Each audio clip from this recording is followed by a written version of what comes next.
Ano? Hindi. Pag wapas ba? Hindi, mga train bus. Nakalimutan ko na, inaral ko na yun eh. Ganito. Ito sinasabi ko. Gusto ko.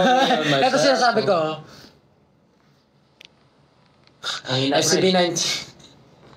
SB19 を知っていますか? Oo, yan. SB19. Yung 19. Tapos bigla ako nag-guess to, gigento. Yung 19 sinasabi as Japanese term. Nagento ka ba doon, pre? Hindi, pero kasi in English ko sila, parang, yung pang-call ko lang, sumimasen. Tapos sabi ko, Shibuya, how to get to Shibuya. Shibuya, how to get Shibuya. Medyo barak yung inaano ko para mas maintindihan. Tama naman. Madali, mababait nga ng mga tao dun eh. Tapos like... Magalang. Magalang. Oo. Tapos dun... Dito magulang eh. Alam mo dun, syempre, tatawid ka sa street, talagang papaunahin ka nila kahit no matter what. Iling niya talaga kung saan sila lalakad. Tapos meron pang kulay yung floor kung saan. Ganda. Ganda, malinis. Ano favorite food mo? Favorite food ko? Onigiri. Favorite food ko yun. Yung kanin na may may tuna sa loob, triangle. May nori na triangle. Saka masarap kasi yung kanin talaga. Masarap kasi yung kanin. Japanese rice. Sticky, no? Sticky. Bumili nga ako nun sa bahay ng Japanese rice. Titignan ko pag sinahin ko. Sarap eh. Tapos, meron akong kinainan na parang yung parang yung tag dyan, hindi siya samgip salamat eh. Mag-grill ako akala ko. Parang yung ano ba yan? Yung tawag sa mga sa mga ganun. Nag-grill lang. Nag-grill ako ng mga sabi ng brand eh. Akala ko lang term lang yan. Ano yun? Kayo, ang tawag nun? Kasi gutom na ako. Ang haba-haba ko naglalakad. As in, layo na nilakad ko. Siguro mahigit 30,000 steps na yung ginawa ko sa isang araw.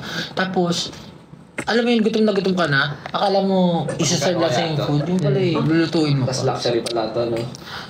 Louis Vuitton pala ito. Pero okay lang kasi madali lang yun yung kinain ko. Parang Kobe beef ba yun? Kobe beef thing. Hindi ko kayo. Tapos pumunta ako sa Motorcycle Haven sa Ricoland. My God. Wala akong nabili pero ayos lang yun. Nakita ko yung mga gamit. Kaya Tapos Mount Fuji. Kawaguchi. Ano yun? Yun yung lugar ng Mount Fuji. Meron ako Kawagoe. Meron ako, Kawagoe. Tsaka, naalala ko na. Kawagoe pa yun. Tsaka alam niyo ang pinaka the best. Ang pinagkaiba ng, culturally kasi differences din. Pero, sobrang na-appreciate ko talaga yun. Alam niyo, di ba sa US, dito sa Japan, may bidet. Mainit pa yung mainit pa yung upuan. Ay, napakasarap. Tapos yung alam mo yung lalabas na gano'n yung nozzle. Ay, napakasarap. Makakali ka rin naman doon dito eh. Parang bilaw. Gano'n. Sarap. The best talaga.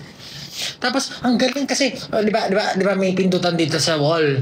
Tapos, may nakalagay, rare. Merong rare na tubig, tapos kung gano'ng kalakas. Tapos merong frontal. Alam mo na kung para kanina yung frontal, hindi para sa iyo. Tapos yung sunod may privacy, merong pwede kang mag-music. Parang hindi madidinig ng tao kung may mga gano'n. Talaga? Oo, ang galing nga eh. May malupit akong sa Japan Airport. Yun nasa Japan Airport tayo. Meron doon yung di ba, magkukubeta ka. Tapos merong parang katabi yun na parang hand soap. Yung ginawa ko hand soap. Alcohol yun, di ba? Hindi alcohol. Panlinis ng toilet. Ginawa ko hand soap eh. Siyempre kahit may bidet ka, kailangan mo pa rin may sabon. Sabi, hindi yun nga. Hindi ko nga alam na siya. Panlinis pala siya nung Tapos tsaka ko lang nakita yung picture. Okay, panlinis pala siya. Panlinis ng Oo, panlinis na. Wala na, huli na lang. Pwede yung sabon pa rin naman yan eh. Siguro, mga nga lang. Siguro may Clorox nga lang. Tapos meron pa isa. Bukod sa privacy, meron ding deodorizer. Sa may pindutan. Sabi ko, this is my haven. This is the best feeling.